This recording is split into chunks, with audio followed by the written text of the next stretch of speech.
जय श्री कृष्णा। मंगसर मास में श्रीमद् भागवत महापुराण छठा दिन हम सब मिलके सुनेंगे। श्री कृष्ण भगवान ने की जय। नंद बाबा ने सोचा कुछ खिलौने लेता जाऊं, लाला को आनंद होगा। कहीं बाहर जाना पड़े तो वहां से ठाकुर जी लिए कोई अच्छी सी वस्तु लेके आना, तुम्हारा प्रयास भक्तिमय बन जाएगा। अब पूतना वध की बात आ रही है। योग माया ने आकाशवाणी द्वारा कंस से कहा, तेरे काल का जन्म हो चुका है। तो कंस घबरा गया। उसने तुरंत जन्मे हुए सभी बच्चों की हत्या करने का आदेश दे दिया। इसी हेतु से उसने पूतना को गोकुल की ओर भेज दिया और वह चतुर्दशी की सुबह गोकुल में आ गई। पूत का अर्थ है पवित्र। जो पूत नहीं है वह पूतना है। पवित्र क्या नहीं है? अज्ञान। सो पूतना का अर्थ है अज्ञान, अविद्या और पवित्र है केवल ज्ञान। गीता जी में कहा है, इस संसार में ज्ञान के सिवाय पवित्र करता और कुछ नहीं है। ज्ञान सा पवित्र कुछ भी नहीं है। ज्ञान धनार्जन का साधन नहीं है, आत्म स्वरूप का ज्ञान है। ज्ञान पवित्र है, अज्ञान अपवित्र है। अज्ञान से वासना का जन्म होता है। पूतना वासना का ही स्वरूप है। पूतना चतुर्दशी के दिन क्यों आई? क्योंकि उसने 14 ठिकानों पर वास किया था।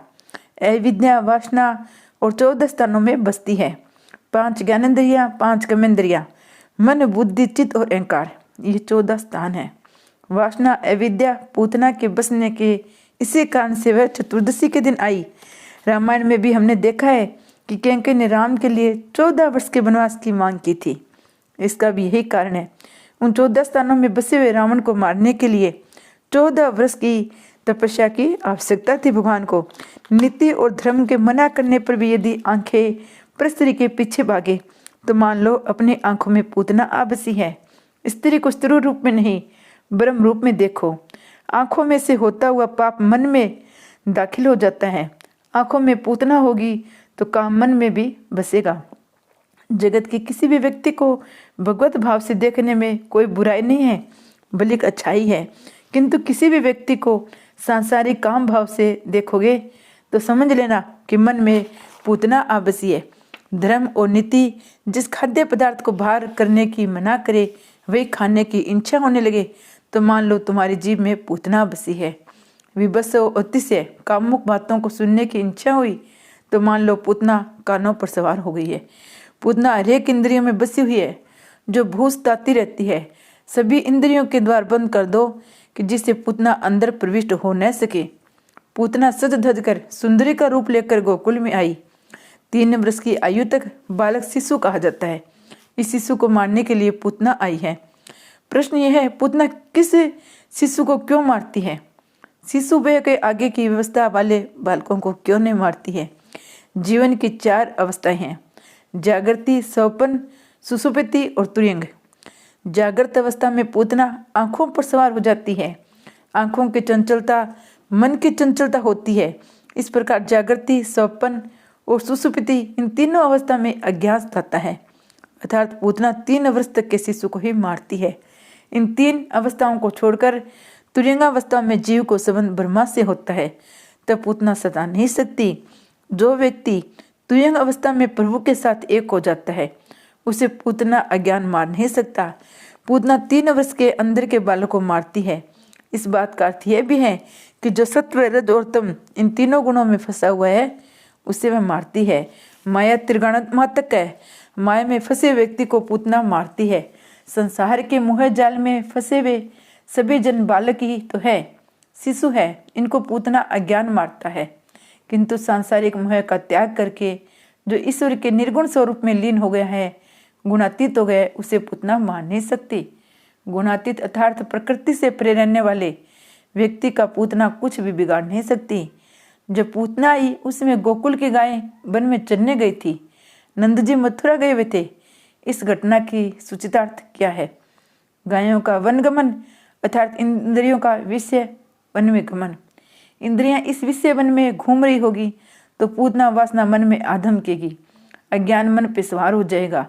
जब इंद्रियां विषय में खो जाती है, भयमूर्ख हो जाती है, तब वासना आ जाती है। इंद्रियों को प्रभु सेवा की ओर मोड़कर निरुद्ध करोगे तो पूतना वासना सता नहीं पाएगी। नंद अर्थात जीव। जीव जब हृदय गोकुल को छोड़कर मथुरा अर्थात देह मुख देह दृष्टि में खो जाए तब हृदय गोकुल में पूतना अज्ञान बस जाते हैं। नंद अर्थात जीव श्री कृष्ण को छोड़कर मथुरा जाए अर्थात देह सुख में फंस जाए तभी वासना आधमकती है। नंद अपने आवास में नहीं होता तभी पूतना आती है।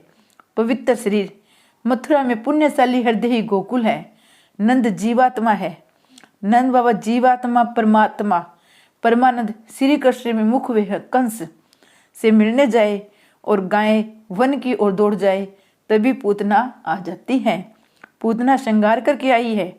अविद्या अपने साथ कई दोषों को अपने साथ लेकर आती है। अविद्या अपने साथ 5 दोषों को लेकर आती है।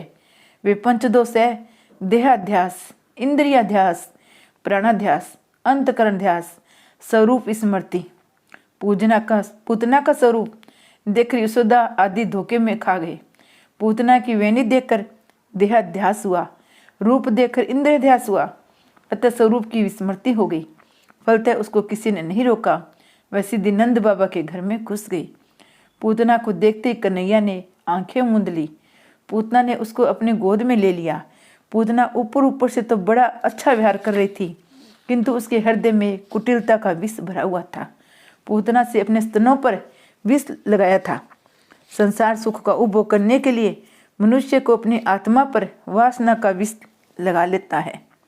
पूतना ने लाला को गोद में बिठाकर उसके मुख में अपना विष से सना हुआ स्तन दे दिया। कन्हैया ने तो दूध पीना शुरू कर दिया। उसने इस प्रकार दूध पीना शुरू किया कि पूतना वेदना से भारी क्रंदन करने लगी, किंतु कन्हैया तो दूध पीता ही रह गया और पूतना धीरे धीरे निष्प्राण हो गई। सौंदर्य को देखकर मनुष्य मात्र लुब्ध हो जाता है, भान भूल जाता है। सभी ब्रजवासी भी पूतना के बनाव श्रृंगार पर मोहित हो गए थे। उसको किसी ने रोका नहीं था। श्रीमद शंकराचार्य जी ने 7 श्लोकों में कहा है, लोग त्वचा की, रूप रंग की तो बड़ी मीमांसा करते हैं, किंतु आत्मा की मीमांसा तो करते ही नहीं है। जो व्यक्ति चमड़ी का चिंतन करता है वह अगले जन्म में चमार होता है। जो शरीर के श्रृंगार में समय मत गवाओ, जिसका शरीर तो सुंदर है किंतु हृदय विष से भरा हुआ है, वही पूतना है। पूतना बाहर से तो बड़ी सुंदर थी, किंतु उसका मन बहुत मैला था। जिसके वस्त्र तो सुंदर है किंतु मन अस्वच्छ है, वही पूतना है। जिसकी आकृति तो अच्छी है किंतु करती बुरी है, वही पूतना है। चारित्र्य की जांच पड़ताल के बिना किसी को पानी तक न पिया जाए, चाहे बर्तन प्याले चमचमाते क्यों न हो, किंतु उसका मन मेला हो सकता है। बड़े बड़े तपस्वी भी सौंदर्य के मोह जाल में फंस चुके हैं। आमना सामना हो जाने पर प्रशंसा करे किंतु उसकी अनुपस्थिति में निंदा करे, वह भी पूतना है। जो भी अच्छा बुरा कहना है वह उसके सामने ही कह देना चाहिए। जीव को संभाव उस पूतना जैसा है। अपनी आत्मा पर अज्ञान अविद्या का आवरण लगाकर वह विषयानंद में डूब जाता है। किसी के ब्रह्म स्वरूप बनाव श्रृंगार से मोहित होना नहीं चाहिए। जो बाहर से सुंदर हो वह अंदर से भी सुंदर होगा, ऐसा मान लेना मूर्खता है। पूतना दुष्ट थी, फिर भी ब्रजवासी उसके रूप रंग के कारण धोखा खा गए थे। वासना उबर जाने पर जीव अपना स्वरूप भूल जाता है। पूतना अज्ञान के कारण ही स्वरूप विस्मृत हो जाता है। पूतना को देखकर ब्रजवासियों को इंद्रियाध्यास हुआ, स्वरूप की विस्मृति हुई।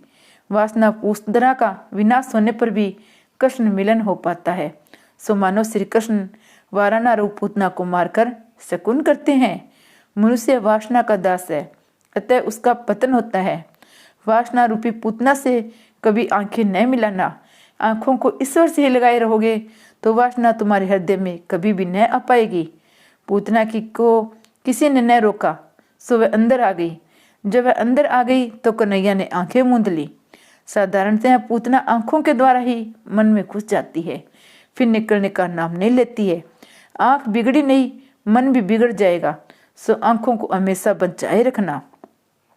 दर्शन तो तभी आनंद मिलता है जब भगवान दृष्टि देते हैं, अर्थात आंख मिलाते हैं। पूतना मलिन हृदय लेकर कन्हैया के पास गई। भगवान ने आंखें मिलाई नहीं, आंखें मूंद ली। भगवान हमें यही दिखाना चाहते हैं, पापी से वे आंखें नहीं मिलाते, उसके सामने देखते तक नहीं है। भगवान वस्त्र या बनाव श्रृंगार नहीं, मन देखते हैं। बाहर से सजीले किंतु मन के मेले व्यक्ति से वे आंखें नहीं मिलाते हैं। भगवान से तो हम यही प्रार्थना करते हैं, हे नाथ, हम आपकी शरण में आए हैं, मुझ पापी को भव सागर से पार लगा दीजिएगा। किंतु जीव बड़ा अभिमानी है, वह ऐसी प्रार्थना करता नहीं है। जीव है तो खाली हाथों वाला, फिर भी वह अकड़ कर ही चलता है। नई विद्या बल वचन चातुरी, ईश्वर की कृपा के बिना मनुष्य के पास आ ही क्या सकता है। जीव भगवान की शरण ले तो उसके सभी पाप दूर हो सकते हैं, क्योंकि भगवान ने वचन दिया है, सन्मुख हो जीव मोहि जभी, जने कोटि है नासो तभी। गीता में भी कहा गया है, जो मेरा हुआ उसको कभी कोई विनाश नहीं कर सकता। शुद्ध प्रेम में औरों को सुखी करने की भावना होती है। उपनिषद में 4 सूत्र है। एक महात्मा ने इन सूत्रों में एक ही सूत्र में जोड़ दिए हैं। काल नहीं बिगड़ गया है, जिसके कारण कलयुग आया हुआ है। मनुष्य यदि एक दूसरे को देखकर मानने लगे तो कलयुग सतयुग बन सकता है। पूजना को देखते ही कन्हैया ने अपनी आंखें क्यों मूंद ली? महात्माओं ने कई कारण बताए हैं। इसके नंबर 1 कारण बताया, पूतना नारी थी, नारी अवध्य मानी गई है।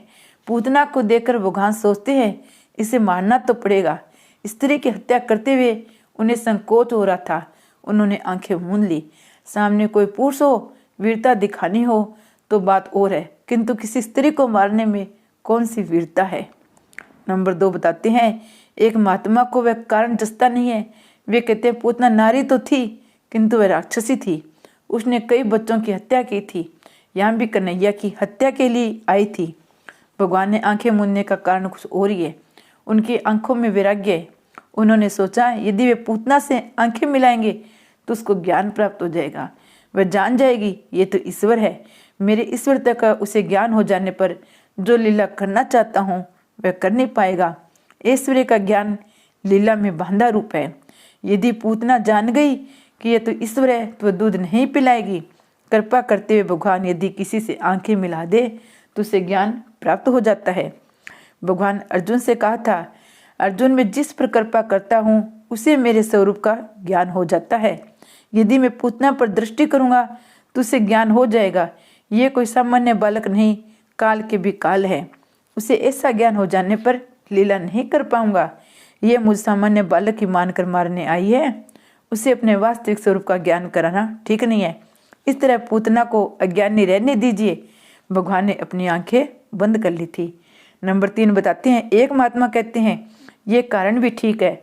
दृष्टि मिलन होते ही पूतना को ज्ञान हो जाने वाली बात ठीक नहीं है। दुर्योधन को ज्ञान हो पाया था क्या?